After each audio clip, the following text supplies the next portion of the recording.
Bien, como habíamos adelantado y como también estábamos esperando en Esquina América, hoy tenemos la suerte de conversar con Arnaldo Delgado González. Él es investigador del Centro de Investigación Transdisciplinar en Estéticas del Sur, magíster en Filosofía, licenciado en Artes por la Universidad de Chile, autor de algunos libros. Yo tengo uno en la mano, pero además de Abecedario para octubre, 27 microensayos desde la revuelta popular, sobre el que vamos a conversar seguramente. Quiero mostrar que lo he estado estudiando, mirá, está marcado, todo tiene cosito acá. Es autor de Prolegómenos sobre el esteticidio hacia una estética de lo común y de un nuevo libro que también nos va a presentar. Bienvenido, Arnaldo, muchísimas gracias por estar en Esquina América. ¿Cómo estás? Gracias por la presentación, Sol. ¿Todo bien acá en Santiago?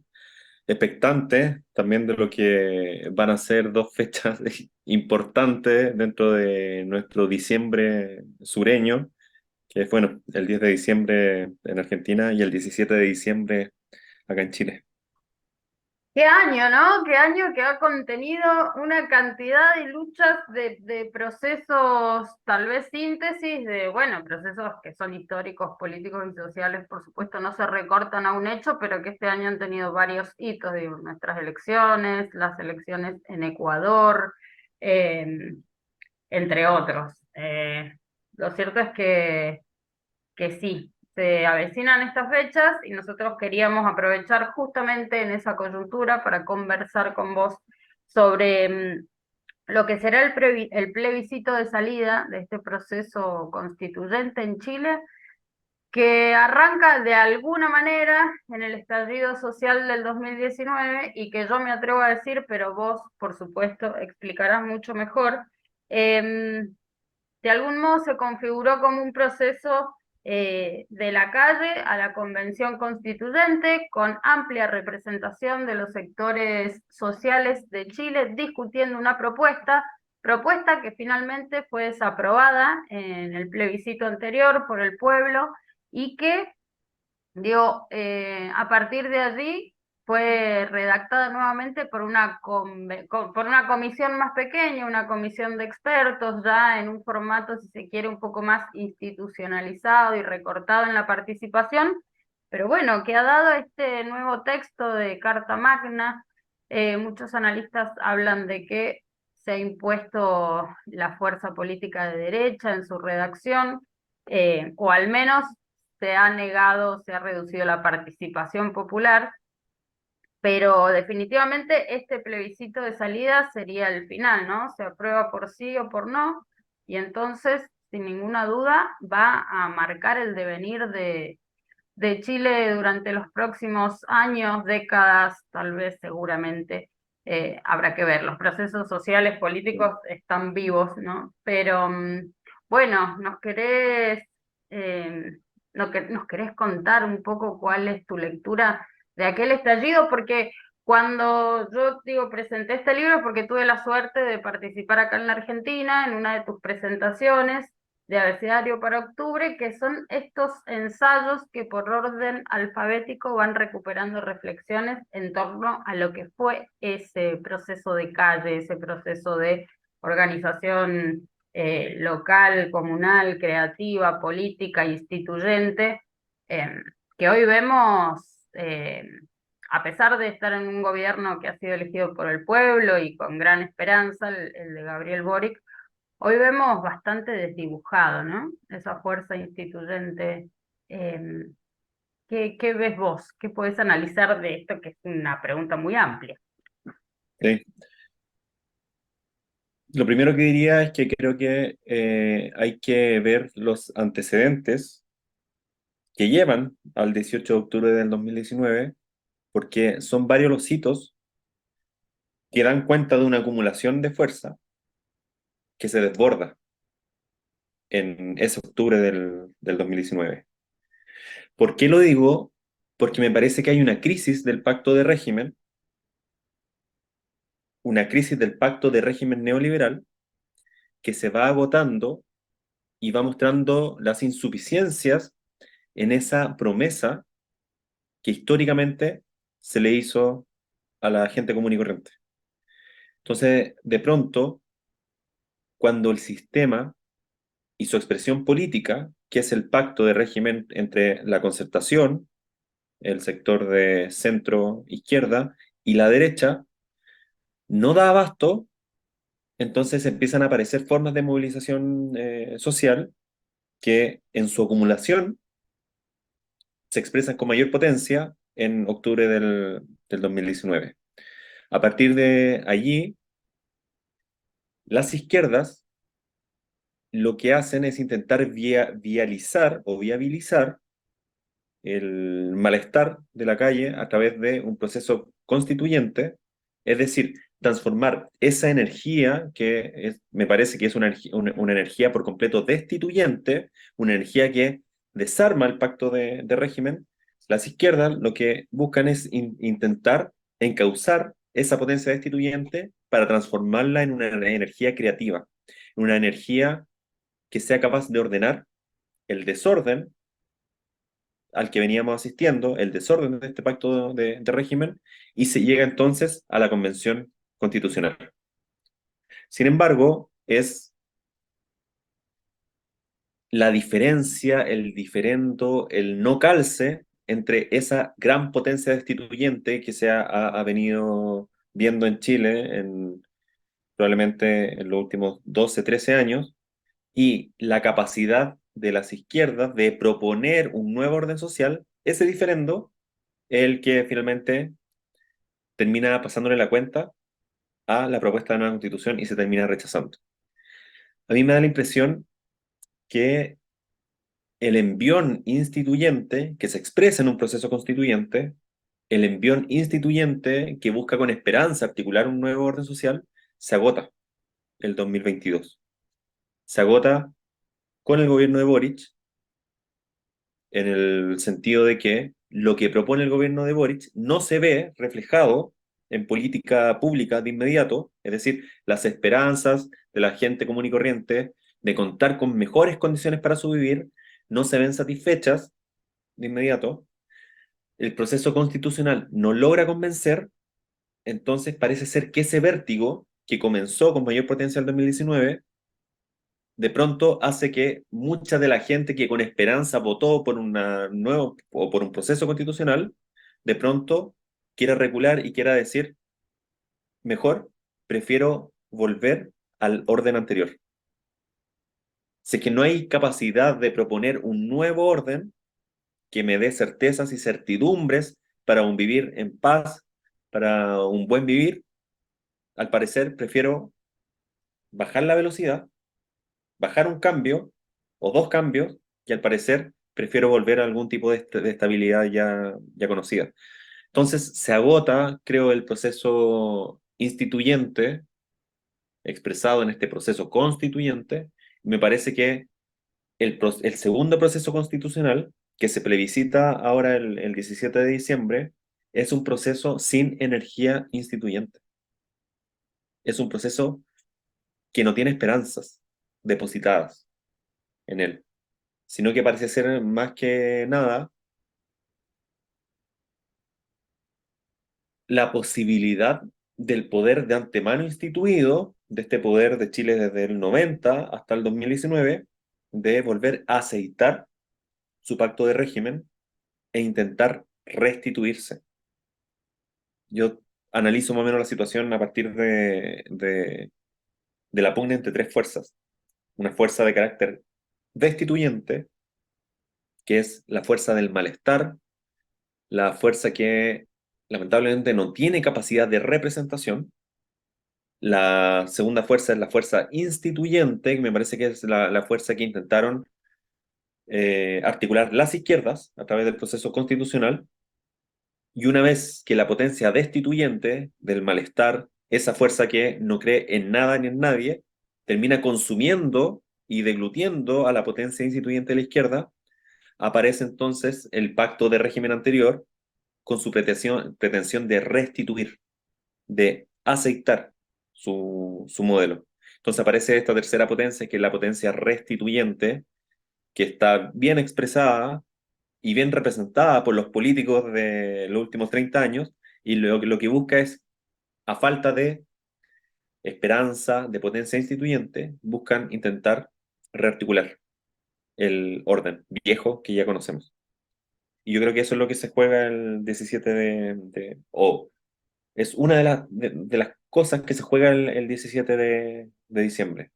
En caso de ganar el a favor, que es la moción de voto que instalaría esta propuesta constitucional de las derechas, si es que llega a ganar, está por verse también si es que logra estabilizar el descontento, cosa que yo creo que no va a ser tan así. Bueno, y está bueno abrir entonces esa ventana, digo, y un poco vuelvo a decir esto de los procesos sociales como, digo, procesos completamente vivos con sus idas, vueltas, avances y retrocesos, como también los tiene la conciencia, ¿no? Pero pienso, o sea, me preocupó cuando dijiste, bueno, no hay propuesta de un nuevo orden, digo, sí hay una propuesta de restituir el orden anterior y las izquierdas no pudieron proponer eh, un nuevo Chile, si se quiere, un Chile que se demandó con tanta fuerza, con tanta creatividad en la calle, porque creo que vale la pena para quienes nos escuchan recordar, digamos, que se inaugura allí en octubre del 19 esta movilización tan fuerte digo, con la violencia está bueno, digo, también por ahí discutir la cuestión de la violencia, porque siempre para la burguesía los violentos son los pueblos que demandan, ¿no? Pero digo, sí hay una violencia creativa, sí en Chile hubo una participación tan grande que atravesó edades, sectores y situaciones, pero digo que finalmente puso en el gobierno a Gabriel Boric y como bien decís, no ha podido entonces ofrecer lo que se ha demandado. Puede que, puede que crees, digo, puede ser también que parte de la victoria del neoliberalismo tenga que ver con esto de la desesperanza, de que finalmente, digo, el que se vayan todos, que se repite no de manera textual, pero que en el fondo, digo, porque también estuve mirando algunas encuestas, nunca no soy amante de las encuestas, ni mucho menos, porque entiendo que son también mecanismos de operación política, pero había una que planteaba que el 50% de la población estaba desinteresada en torno a lo que sucediera con esta Carta Magna. Y digo, y si uno le suma además la operación permanente de los medios de comunicación, digo, en la construcción de la hegemonía y en lo que probablemente tuvo que ver con el rechazo de la primera propuesta, eh, bueno, ahí creo que en este momento, digo, es importante también recuperar esto que tiene que ver con el poderío de cómo se construye nuestra visión de la realidad. Eh, y que vos decías, digo, a esta imposibilidad de proponer nuevas formas, nuevo orden, dentro de un sistema capitalista que además se encuentra en crisis y que por ello, digo, genera una cantidad de fenómenos que tenemos que poder mirar en términos de polarización social, en términos de eh, reducción, no sé si reducción, pero bueno, sí, al menos cuestionamiento a las formas democráticas que en la mayoría de los países hemos asumido, ¿no? Me pregunto por esto, después de toda esta vuelta, me pregunto por los límites de la democracia, me pregunto por cómo se construye la participación ciudadana, cómo lo observás allí en Chile, y que es importante que miremos, porque en toda la región, más allá del proceso chileno, se están observando fenómenos, digo, que son llamativos, son preocupantes, pero que también de algún modo expresan el síntoma de algo que se juega en la democracia representativa, en la democracia formal, ¿no? Sí, de acuerdo. Yo creo que la crisis política tiene que ver evidentemente con la crisis de representación. Y a mi parecer, la crisis de representación va más allá de la incapacidad de creer en un político, en un representante o en un delegado.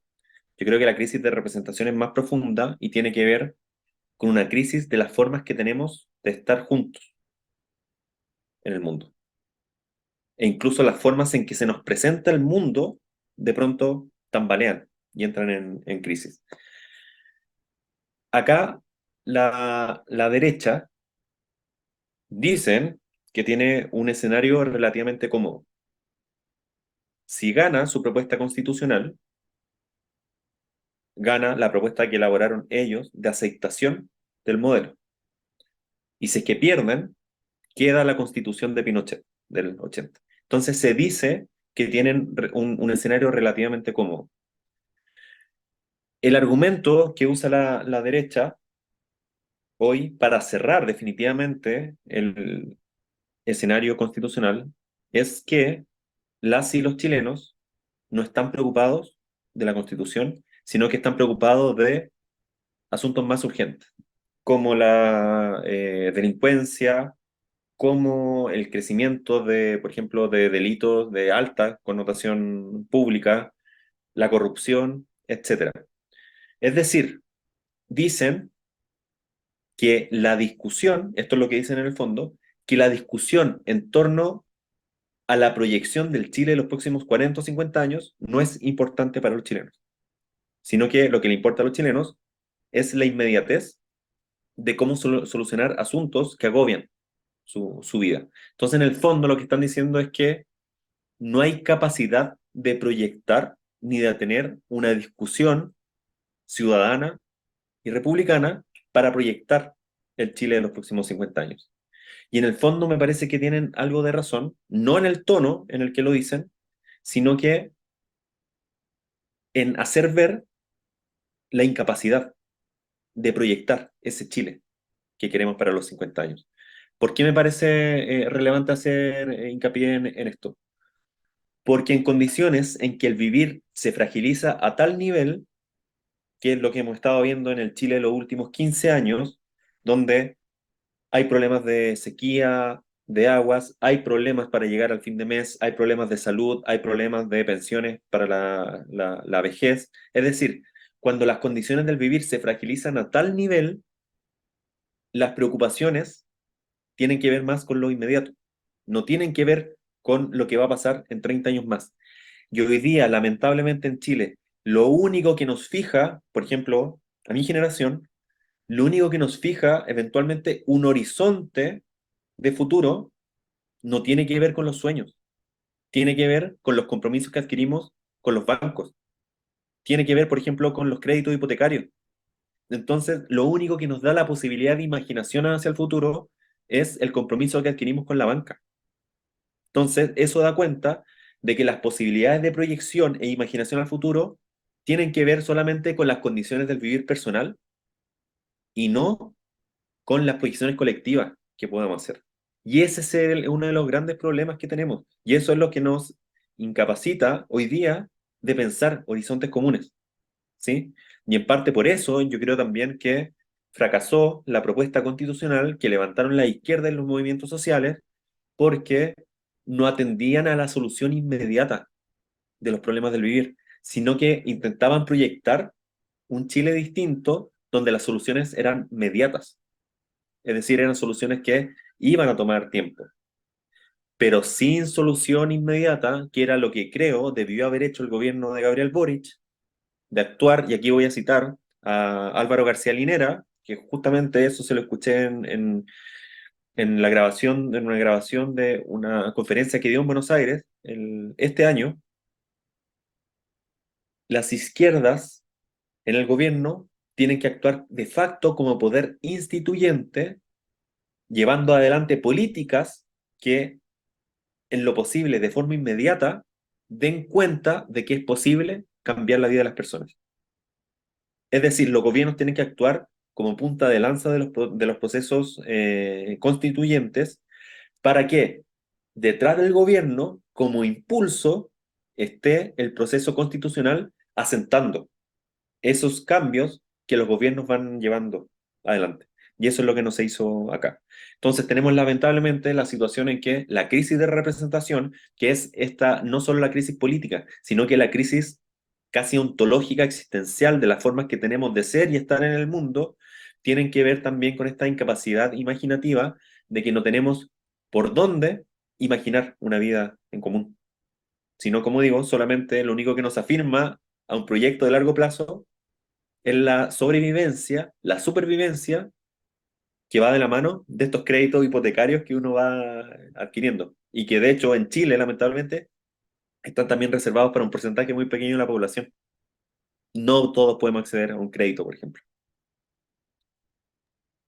Sí, y que me atrevo a completar lo que decís diciendo, bueno, esto es una estrategia, ¿no? Y que además se viene desarrollando desde, profundizándose a partir del Plan Cóndor, con el despliegue del neoliberalismo en nuestra región, pero bueno, en Chile como el laboratorio de eso.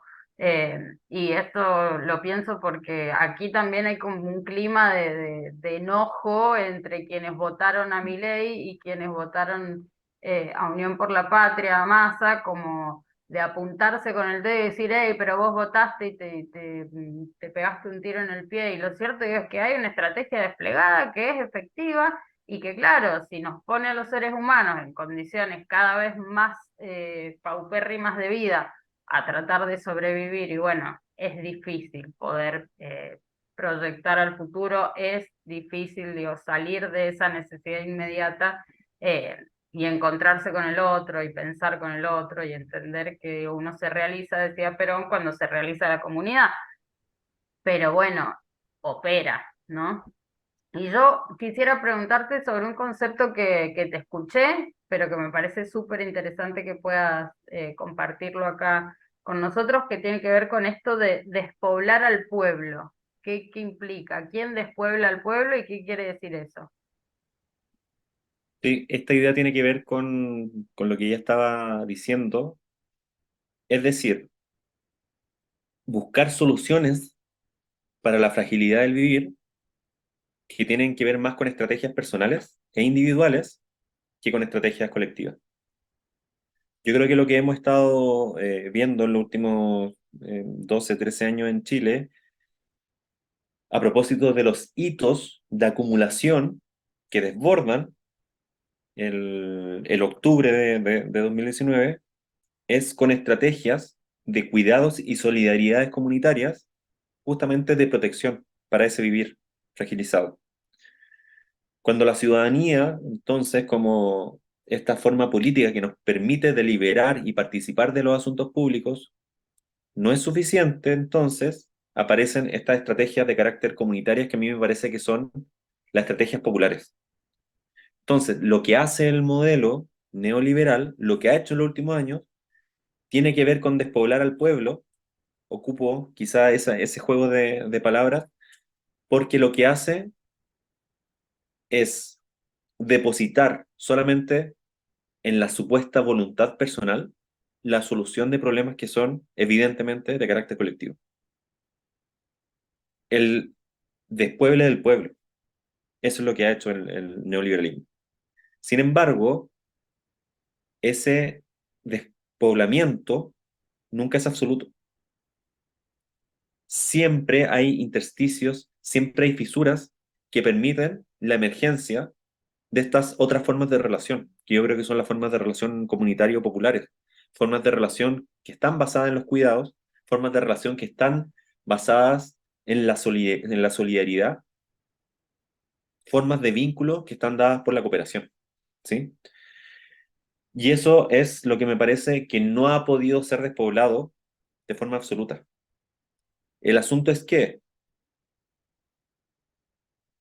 si el proceso constitucional que levantaron las izquierdas en los movimientos sociales a partir del 2019-2020 no es suficiente, y en el contexto en que la mayoría de la gente ahora cree solamente por el nivel de la crisis y también porque son las formas que tienen más cercanas de estrategia, de solución a la crisis, si están viendo solamente la solución desde una perspectiva personal, la pregunta es cómo poder hacer ver ahora, en un momento de desazón, en un momento de desesperanza, que las soluciones tienen que ser colectivas.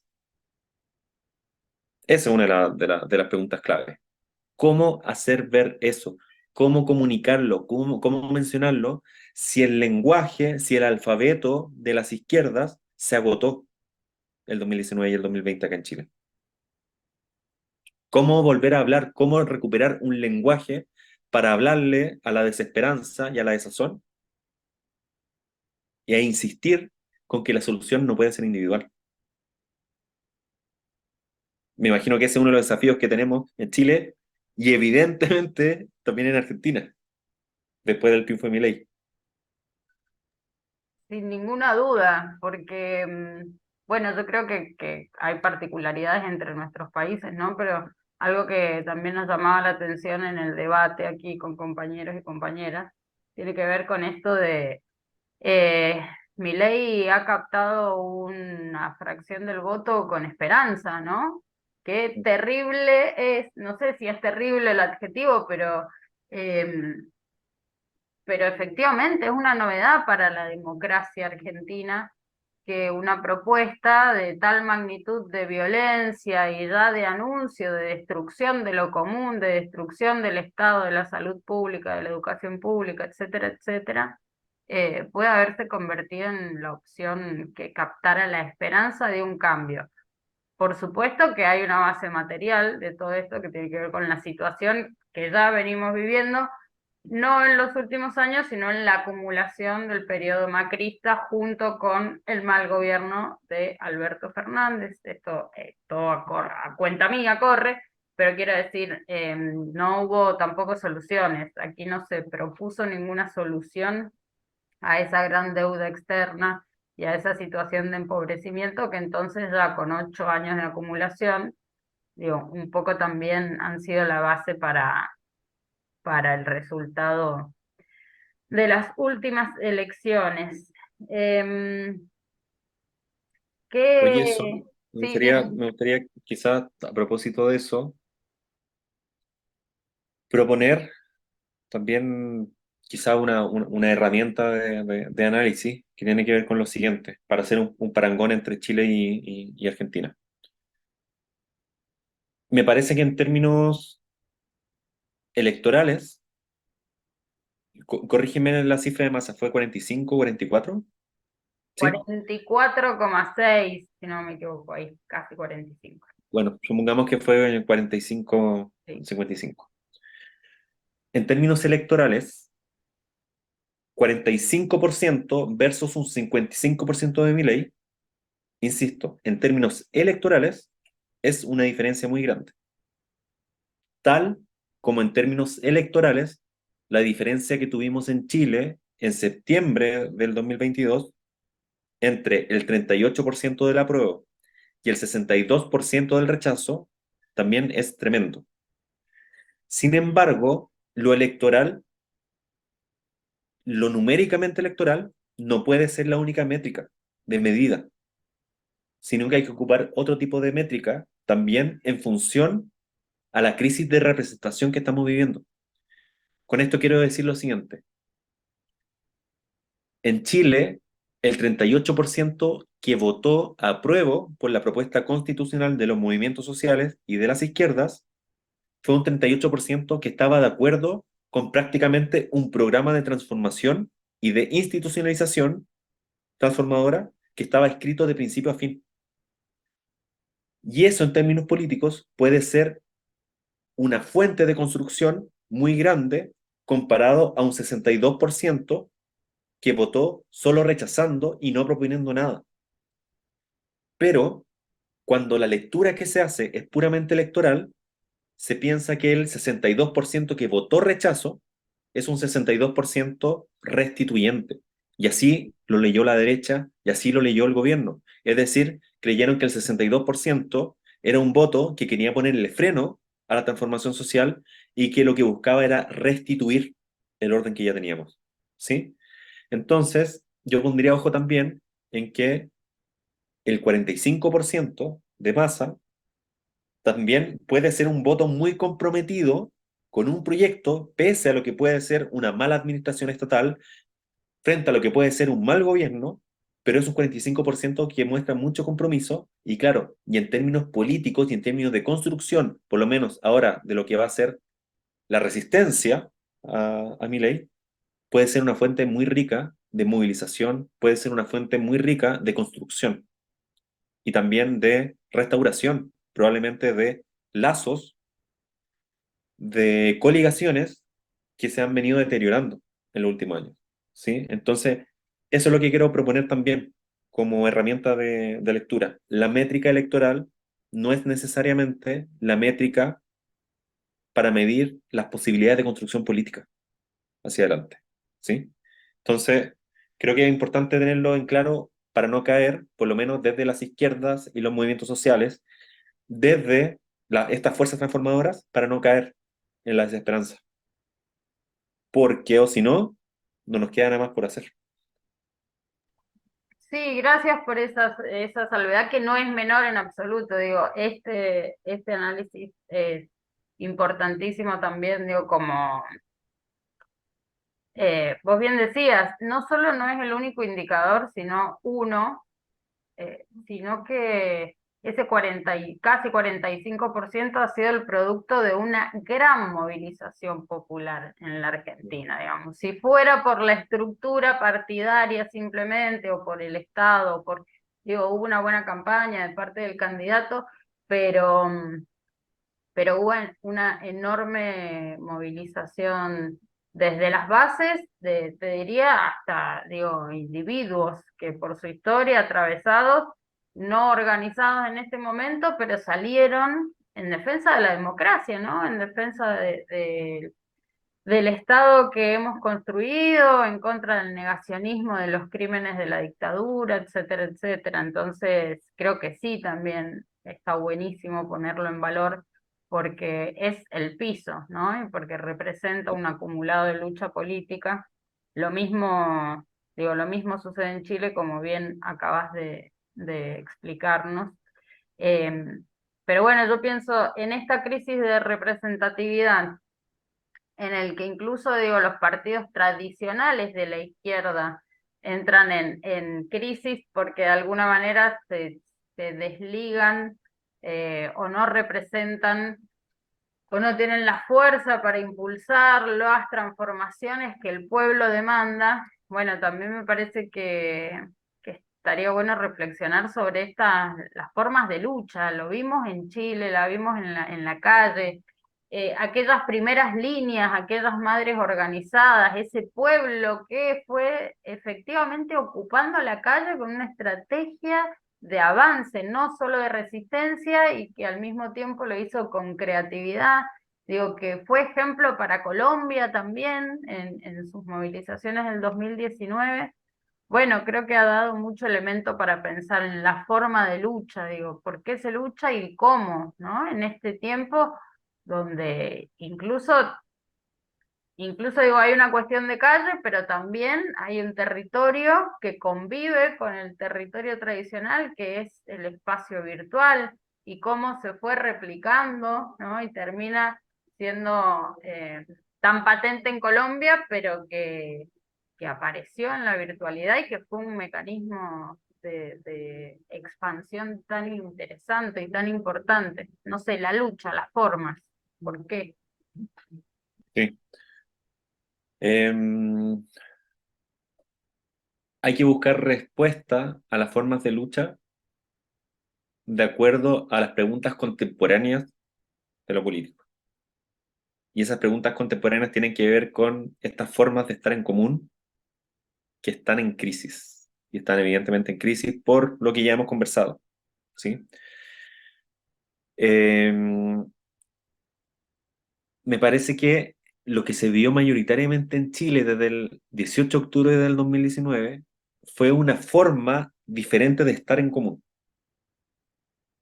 En este libro que acaba de salir con Editorial Prometeo en Argentina, Comunalización, Materiales para una Filosofía del Pueblo, ahí lo que yo hago es el desarrollo de bases teóricas en torno a lo común, lo comunitario y lo popular, que me llevan a la conclusión de que pueblo no es una identidad estable, sino que el pueblo es una forma de estar en común. Es decir, el pueblo no es un ser, sino que el pueblo es un estar. Es una forma de estar en común, es una forma de estar juntos. Si lo pensamos de ese modo, de partida dejamos de esencializar al pueblo. ¿Y por qué es bueno dejar de esencializar al pueblo? Porque a través de esta nueva comprensión podemos entender de que a veces el pueblo está y hay otras veces en que el pueblo no está. Para mí fue muy gráfico respecto a esto, un lienzo que se instaló a pocos días de la revuelta popular, que decía, nos volvemos a llamar pueblo, ¿sí? Y ese lienzo que dice, nos volvemos a llamar pueblo, obviamente nos invita a preguntarnos si acaso el pueblo dejó de llamarse pueblo en algún momento y si acaso el pueblo desapareció como tal. Y yo soy de la tesis de que el pueblo sí desapareció como tal, por lo menos desapareció en, en, en términos políticos en Chile durante mucho tiempo. Desapareció, bueno, entre comillas desapareció, el 73 con el golpe, a punta de fusiles, de asesinato, de violación, de exilio, de exterminio, en términos generales, pero sin embargo no puede desaparecer del todo. Desaparece en términos de alta intensidad política, pero no desaparece, por lo menos, en lo subterráneo. Y eso es lo que hizo también de que el pueblo en Chile apareciera de nuevo el año 83, el año 86, el año 88, cuando se vota al tirano, pero también cuando aparece el 2011, perdón, el 2012 en Aysén, el 2018 en 2019 en Puchucaví, Quintero, el 2016 en Chiloé, el 2019 en todo Chile, pero al parecer el pueblo se vuelve a desarticular, vuelve a desaparecer en su potencia política y quedamos como meros ciudadanos. Yo creo que una forma opuesta al estar popular es la forma de estar políticamente como ciudadanos. ¿Por qué es opuesto? Porque la forma de relación popular parte de la premisa de la cooperación, de la solidaridad y de los cuidados compartidos, y la forma ciudadana es la forma moderna occidental que pone al individuo como la partícula mínima de lo social. Entonces, cuando toda la institucionalidad política atiende solamente a las formas individuales, esas que ponen a la premisa del yo y del sí mismo como la partícula mínima de lo social, el pueblo se despuebla, el pueblo desaparece, ¿sí? Entonces estamos en esa situación, yo creo, hoy. Y es en parte, probablemente, lo que también incidió en Argentina de el intento de búsqueda de soluciones individuales amparadas en la figura de la ciudadanía y de la ciudadanización como la manera en que las esperanzas se depositan para un eventual cambio. Pero sabemos que en nuestros países latinoamericanos, la ciudadanía como institucionalización moderna, occidental de lo político, nunca ha sido suficiente. De hecho, voy a grabar ahora estos días, para que salga el lunes a propósito del 10 de diciembre en Argentina, voy a grabar un video ensayo sobre la falsa ilusión de la individualidad en Latinoamérica. Es decir, el discurso de Milei, que parte de la premisa de la libertad individual en contra de un Estado que te encadena, bueno, en Latinoamérica eso es falso. De hecho, se produce la paradoja que en Latinoamérica son los estados la principal institucionalización garante de la emergencia de las individualidades a través de su dispositivo ciudadanía. En Latinoamérica es el Estado y la ciudadanía el gran protector institucional de las emergencias individuales, ¿sí? Que intenta poner al individuo como la partícula mínima de lo social versus las formas comunitarias que son las que históricamente se han visto en Latinoamérica. Pero pasa que la figura ciudadana tampoco es suficiente en ahogar, no es suficiente en deglutir, no es suficiente en separar las formas comunitarias. ¿Por qué? Porque la ciudadanía siempre ha sido insuficiente en nuestros países. Siempre han habido ciudadanos arriba y ciudadanos de segunda clase. Y esos ciudadanos de segunda clase no tienen sus vidas protegidas por la normativa, por la jurisdicción y la institucionalidad. Entonces siempre se tienen que recurrir a formas de solidaridad comunitaria, de cooperativismo, de cuidados, que no son las que propone la democracia liberal, y que justamente es esa democracia liberal la que está en crisis. Y probablemente siempre ha estado en crisis en Sí. Latinoamérica.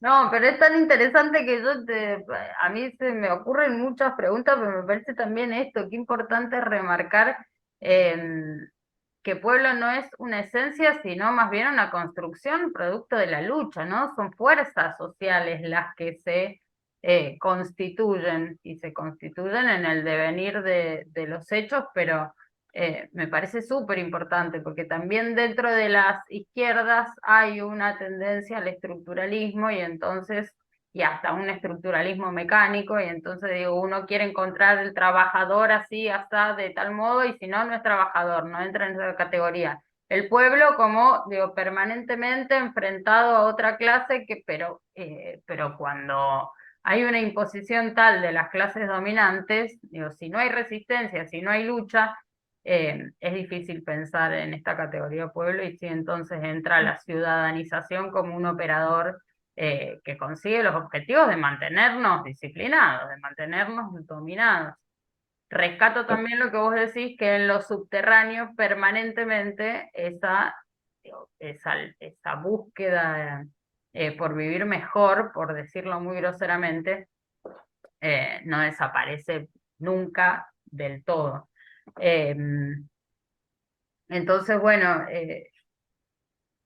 ¿qué, hay otra cosa, medio que te voy llevando de aquí para allá, pero también te vengo escuchando y entonces vos hablabas del octubrismo. ¿Qué es esto? ¿Por qué lo retomás? ¿Qué, en este proceso constituyente por ahí se ha utilizado también como un concepto para operar? ¿O de qué se trata?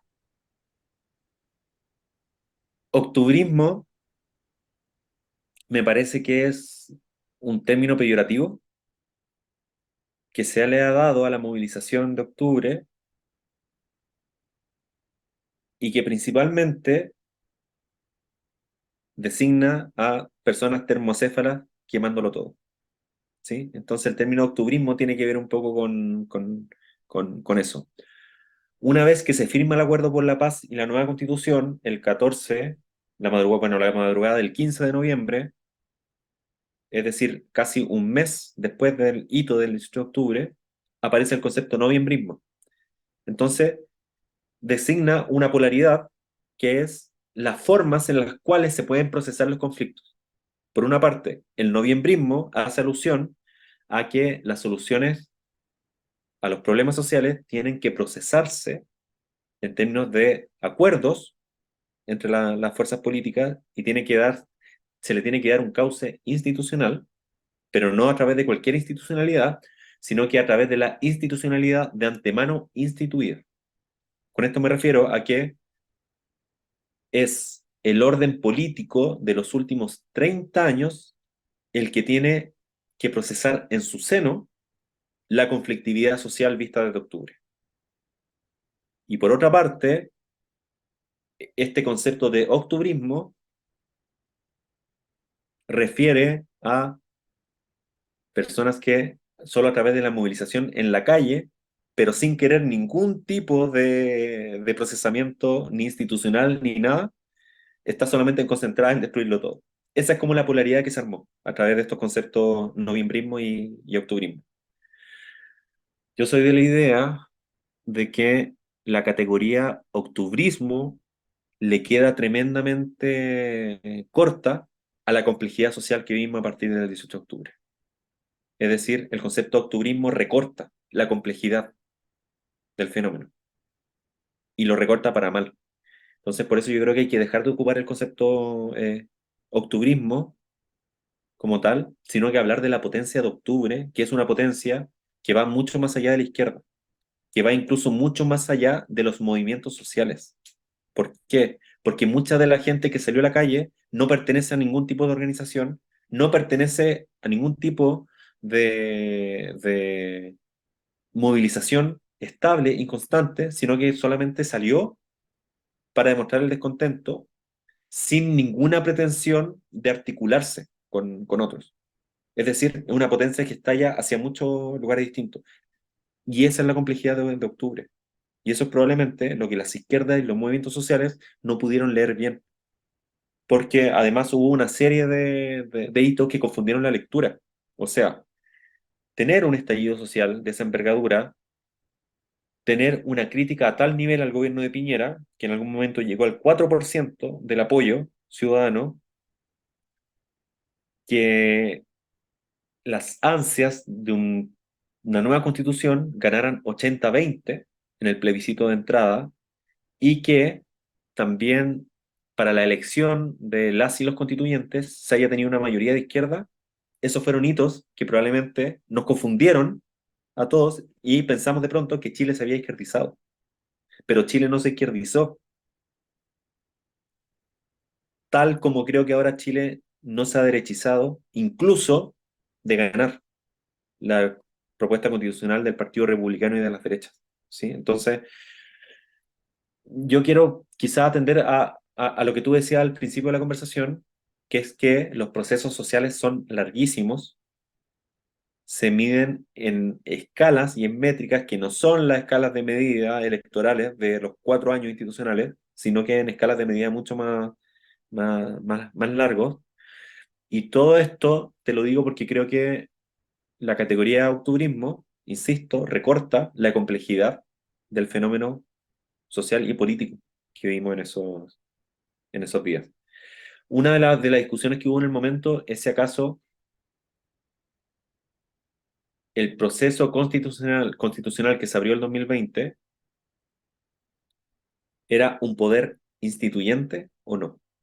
Es decir, el poder instituido de antemano se tenía que someter a este poder instituyente que emergía, o era este poder instituyente que emergía el que se tenía que someter al poder instituido de antemano. Esa era como la discusión. Entonces yo soy de la idea de que se necesita un poder instituyente real, un poder instituyente creativo, un poder instituyente imaginativo que sea capaz de englobar y desbordar al poder de antemano instituido. Y eso es lo que ahora en Chile no tenemos, lamentablemente. Eso es lo que se perdió. ¿Cómo se construye un poder instituyente real más allá del asunto constitucional? Es probablemente el desafío de aquí en adelante. Yo tengo alguna idea de por dónde puede ir el asunto, pero estas son discusiones colectivas. O sea, son discusiones que se hacen a través de la organización. Solo ahí pueden salir, digamos, como respuesta eh, convincente de la crisis. Obvio que yo quisiera saber esas primeras hipótesis, aproximaciones o ideas que vos tenés, pero también obviamente coincido en que la respuesta de construcción de poder popular es algo tan particular de cada pueblo, aunque podamos encontrar sin ninguna duda un hilo, ¿no? Que conduce y que tiene que ver con la ruptura de las representaciones o de la escala de valores y de ideas imperantes que vos has venido definiendo también, digo, que tienen que ver con la individualidad, la salida particular, digo, el poder sobrevivir y cómo eso nos reduce entonces eh, a, a reproducir. Las condiciones de vida, ¿no? Porque, bueno, es lo que nos ofrece el capitalismo. Digo, todo esto en el marco de un sistema capitalista que se vuelve cada vez más salvaje. Tengo un gato salvaje acá atrás, perdón, pero justo, más salvaje, más excluyente, más elitista, ¿no? Donde cada vez cabemos menos. Digo, creo que eso también está bueno decirlo, es el marco general, pero que es una creación histórica, que siempre lo ha sido, digo, la construcción de la posibilidad de otra vida o ampliar los límites de lo posible, también, digo, es algo imprevisible en términos de que es una construcción social.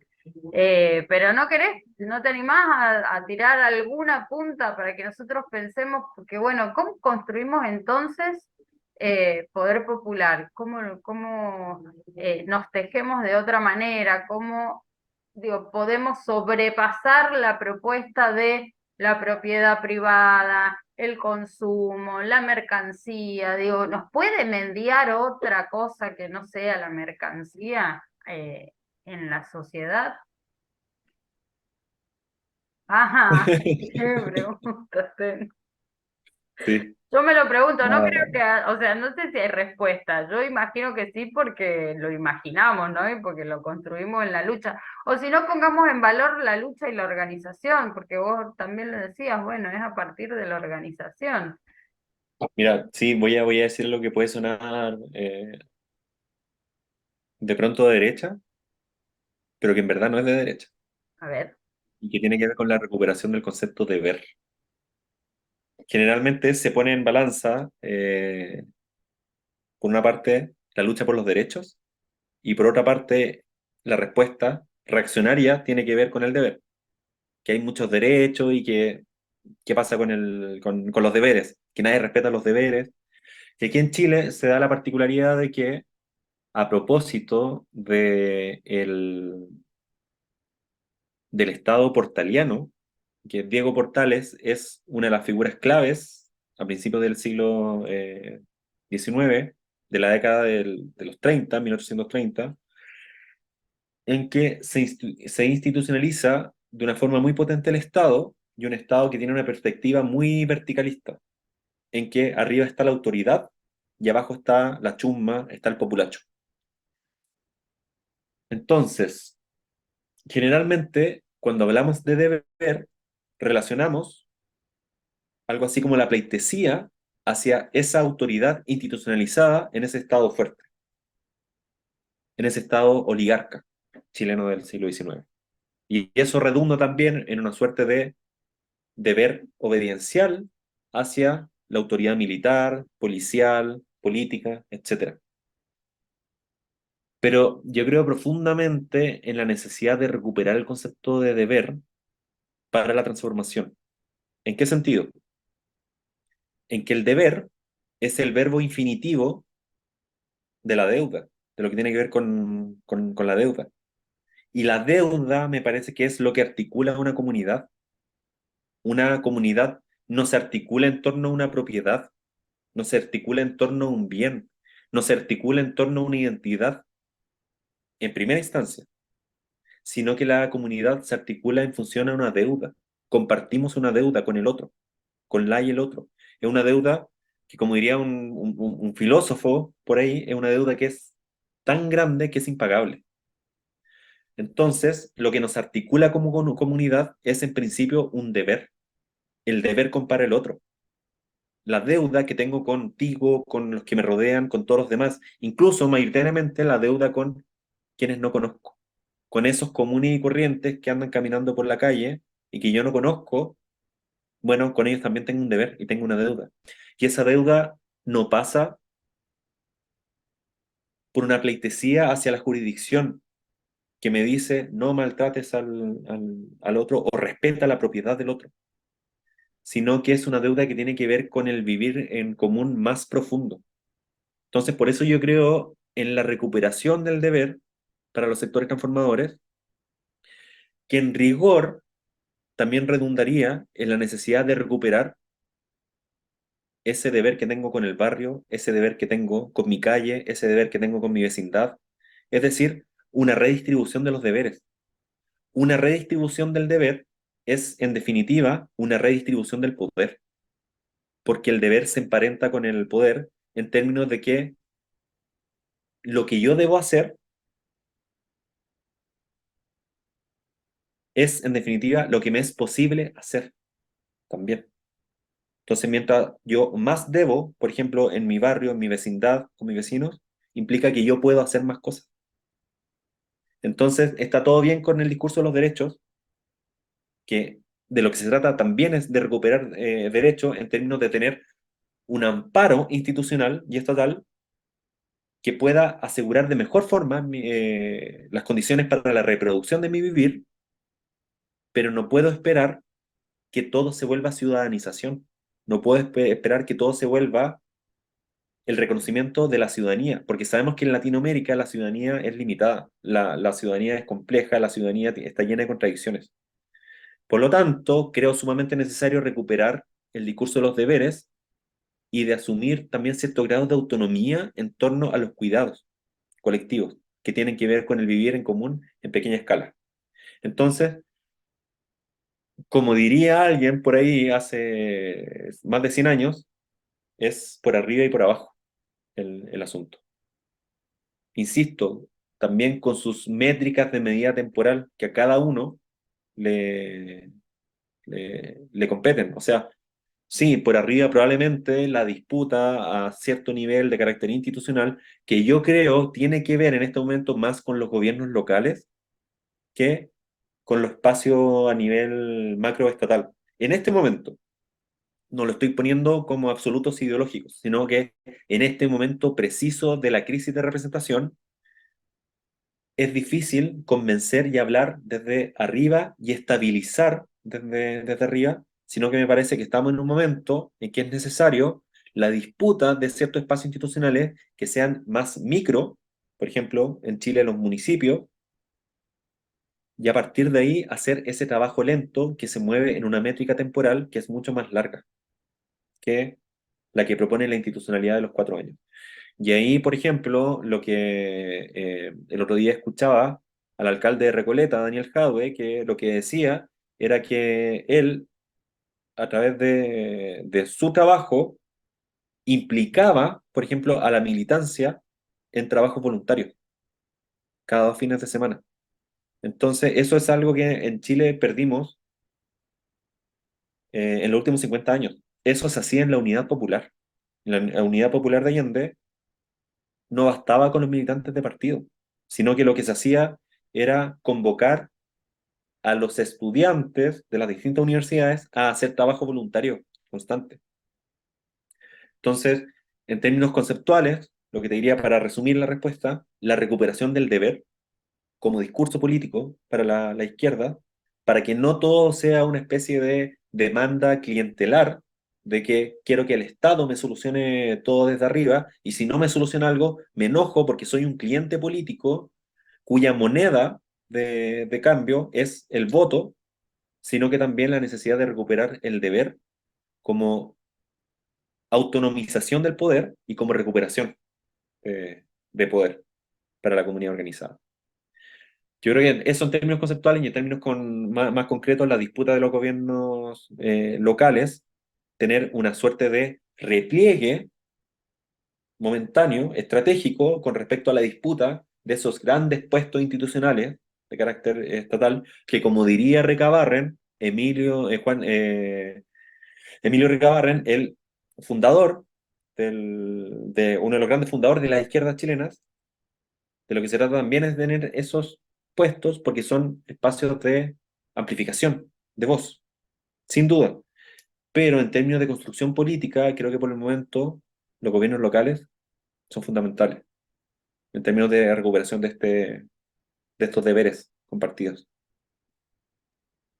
Luis Emilio Recabarren, ahí se me Ahí, olvidó el Luis, le puse José, pero Luis Emilio Recabarren. no quiero agregar mucho más porque me parece una propuesta superadora, o sea, me parece poner sobre la mesa las cuestiones que hay que pensar en términos de, bueno, de cómo continuamos proponiendo efectivamente el corrimiento este de los límites de lo posible, porque si no la situación es preocupante, digo, uno tiende entonces a quedarse sin respuestas, ¿no? Y eso también es parte de la victoria de las derechas, de las clases dominantes, de categoricémosla como lo categoricemos, eh, del poder de facto en nuestras sociedades. Bueno, creo que parte de la victoria es anularnos la posibilidad de pensar que puede ser diferente, ¿no? Y sostener entonces que siempre ha sido así y que por lo tanto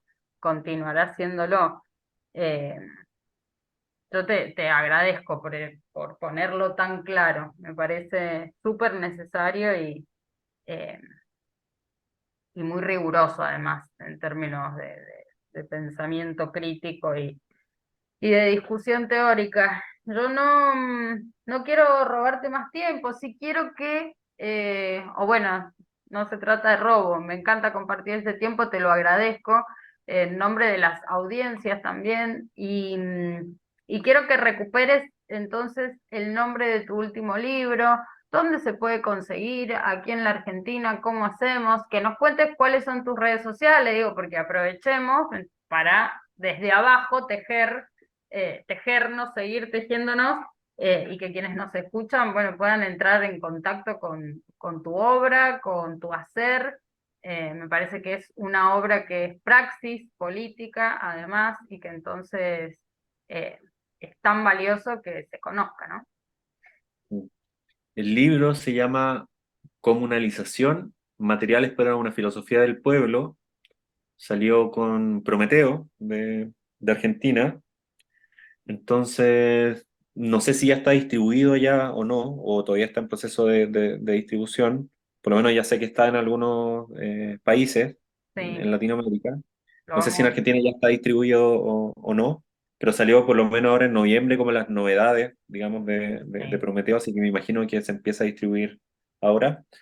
Eh, Así que me imagino que lo pueden conseguir en librerías, por lo menos aparece en la página de Prometeo para, Bueno, para es poder una conseguirlo. primera vía En términos de redes sociales, bueno, me ubican ahí en Instagram. Me hice un TikTok hace como un año y creo que es un tremendo lugar de disputa de ideas, de disputa sí. comunicacional también. Así que ahí, si me buscan como Arnaldo Delgado González, ahí me pueden encontrar. Y bueno, del librito que ya mencionabas, que es Abecedario para Octubre, salió la segunda edición recién y viene con prólogo de Atilio Borón. Atilio Borón. Sí, así que, bueno, y ese se consigue solo acá en Chile, así que, Qué alegría. Claro, esa sí, edición, pero esta sí la conseguimos acá. Mirá, yo tengo todo marcado, todo estudiado. Me parece bien. una herramienta para pensar y pensarnos, además de, por supuesto, que nos acercó al Chile insurrecto, ¿no? Este abecedario de octubre, de una manera súper interesante y hasta linda, bella, digo, tan importante. ¿Querés hacer alguna reflexión final? ¿Querés? Porque yo te preguntaría como, bueno, ¿y cómo crees que sigue esto entonces? Pero vos un poco te metiste en esto, digo, ya casi que lo adelantaste, pero tal vez sí un mensaje para después del 17 de diciembre. Los Cortito, movimientos sociales son complejos, sí. eh, los procesos históricos son complejos y creo que nada se cierra el 17 de diciembre, solo eso. Muchísimas gracias. Yo les recuerdo entonces que hemos conversado, hoy hemos tenido esta suerte con Arnaldo Delgado González. Él es investigador del CITES, del Centro de Investigación Transdisciplinar en Estéticas del Sur, magíster en filosofía, licenciado en artes y autor de estos libros que nos ha presentado hoy y seguramente de muchos más por venir. Muchísimas gracias por tu tiempo, Arnaldo. De verdad, ha sido un placer, un desafío también poder conversar con vos, pero me parece que bueno, que se abre un diálogo que es importante sostener con las audiencias de Esquina América y por supuesto con las organizaciones y con quienes no perdemos, más allá de las organizaciones o no, em, la esperanza activa en vivir en una sociedad distinta, ¿no? Donde el centro efectivamente sea el ser humano, el género humano, y no el capital. Así que yo te agradezco por eso. Bueno, yo te agradezco a ti y al espacio. Creo que es necesario construir a propósito de la discusión, el debate y la conversación.